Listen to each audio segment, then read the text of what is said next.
Welcome back to the American College Surgeons Bulletin Brief from the front lines, Surgeons' Voices. And with me today is an exceptionally important voice, the voice of our immediate past president, Dr. Val Roosh. Dr. Roosh is also the minor family chair in intrathoracic surgery and the vice chair for clinical research at Memorial Sloan Kettering Cancer Center in New York. Welcome, Dr. Roosh. Oh, thank you, Dr. Wexner. Pleasure to be here.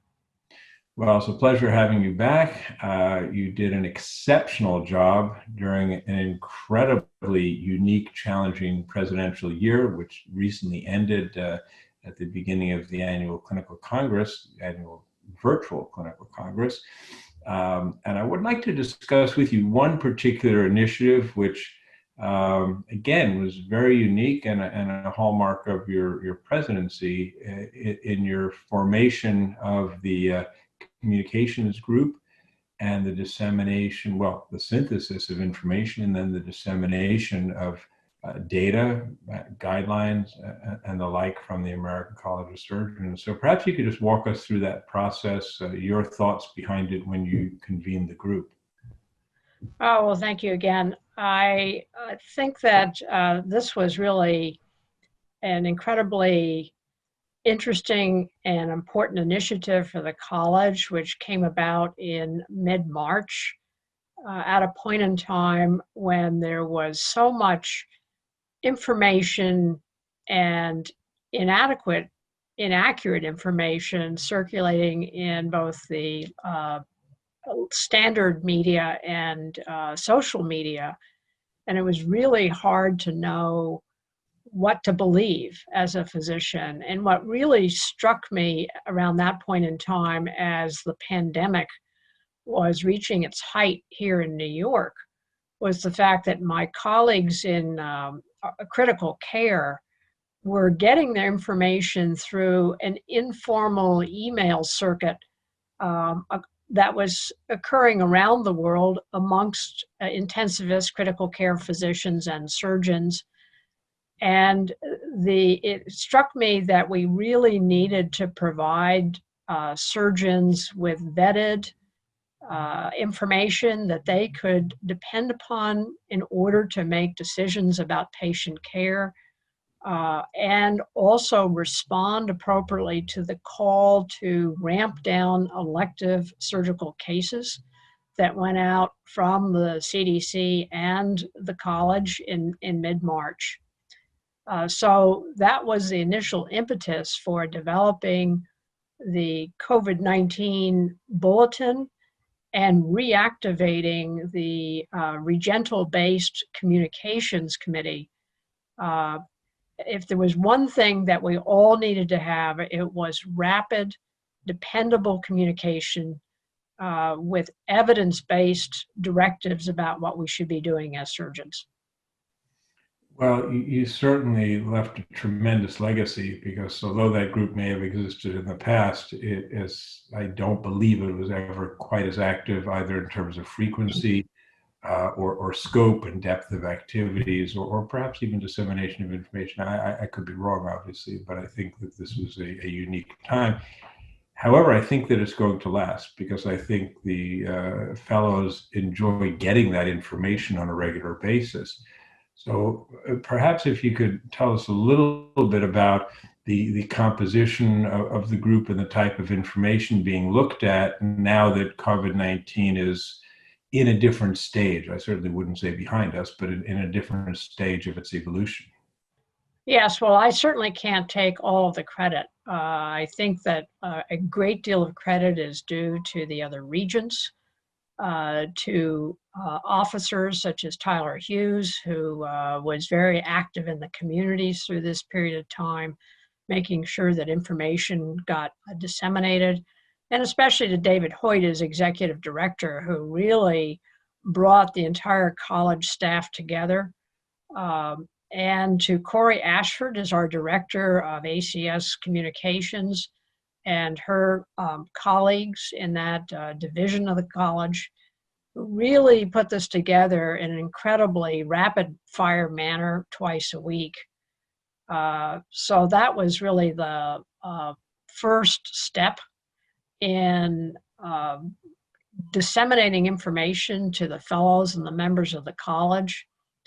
I think on the heels of the game plan to disseminate information that surgeons could depend on in terms of how to manage patients with COVID, how to manage their surgical practices, how to rescue their surgical practices under severe financial constraints for many surgeons, was the work by ACS staff and many of our surgeon volunteers to develop guidelines for how to ramp down surgical practice, elective surgical practice, and then later on in the pandemic in mid-May, how to ramp it back up. And the fact that we communicated very, very closely with the White House Task Force and with CMS around those guidelines, which have been widely used, not just by surgeons, but by medical facilities across the country and even internationally. Now that that part of the crisis is over and the group is still functioning well on a regular schedule, meeting twice a week, publishing once a week, and doing lots of work between meetings, what do you envision the type of content and the mission of that communications committee? Yeah, well, as you know, because you personally have had such an important role in all of this, the focus of the bulletin brief was intentionally changed as we saw the pandemic beginning to wane a little bit in mid-May, and we felt it was important to incorporate other areas of immediate interest to fellows of the college to really not only continue to have some information regarding COVID, but to focus on other important issues that fellows are facing every day in their practice. And so the communications committee has continued to work very closely with ACS staff in selecting topics that they think are of immediate importance to fellows and really formulating what I think is a great publication on a weekly basis. And it is now, of course, weekly rather than twice a week. Thank you. Speaking about the initial initiative, the ACS COVID-19, the original publication prior to the ACS Bulletin Brief, we as a group decided to codify our efforts and memorialize them in Journal of the American College of Surgeons. And maybe you could talk to us a little bit about some of the things that our fellows and members might find if they read our publication, the American College of Surgeons Response to COVID-19, as published in our journal, Journal of the American College of Surgeons. Well, I think it was important to really memorialize what went on during this period of time because it serves as a template for future crises of similar types where a very rapid response is needed. So I think it may prove very useful in the future. In addition, of course, we're not out of the woods in terms of COVID. And as this waxes and wanes around the world, having a template for how we can respond to it, not as physicians, as surgeons, is really important.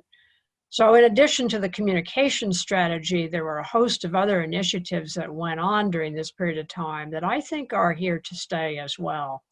For instance, the need for the college to convert to virtual site visits for many of our quality and verification programs. And there was a big question mark as to whether or not this was going to be possible. But since the springtime, there have been somewhere in the range of 25 or 30 such virtual site visits carried out very successfully. What does this mean? I think it means going forward, we'll probably change how we're doing business. We'll make it easier and more affordable for participating institutions to be part of ACS programs. So that has really been a huge change in direction and a step forward for how the college conducts business. But basically, every aspect of the college activities that was affected by the COVID pandemic is really laid out in that article. Thank you. And you mentioned virtual visits. One of the other things that was done virtually, one of the other college activities undertaken in a virtual sense, of course, was the annual Clinical Congress. What is your feeling and or prediction for future college meetings? Assume that hopefully by October 2021, we're back to meeting in person. Will we still retain some virtual component to our annual Clinical Congress, perhaps also our Quality and Safety Conference? Well, I think this was a very important lesson learned. As you know, we faced a very difficult decision about whether, first of all, to hold the Congress virtually. And it's amazing to think back to March and April, where none of us thought we'd still be dealing with COVID at this point in time. And yet, as we moved into May and June, it became very clear that this problem was not going to go away, that it was not appropriate from many different perspectives to hold the Congress in person. And so obviously we made that difficult choice to hold it virtually. On the other hand, I think that this was a very rapid frame shift to a virtual meeting, which was a huge amount of work by college staff, with over 2,000 presentations having to be done virtually.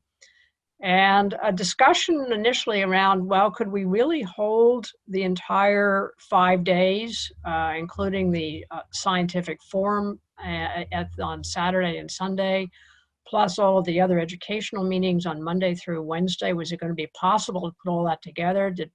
Should it be viewed all at once? And indeed, it turned out to be highly successful with over 30,000 registrants. I've heard from many colleagues that they really, really appreciated having access to this. They're able to access it not only when it was initially broadcast, but they're going to be able to access it through the end of December and get CME credits through the end of December. And having that ability to view it at their leisure whenever their schedule permitted is something that was appreciated. And also this year, having it free registration in recognition of the impact of COVID on surgeons around the world was, I think, very, very much appreciated.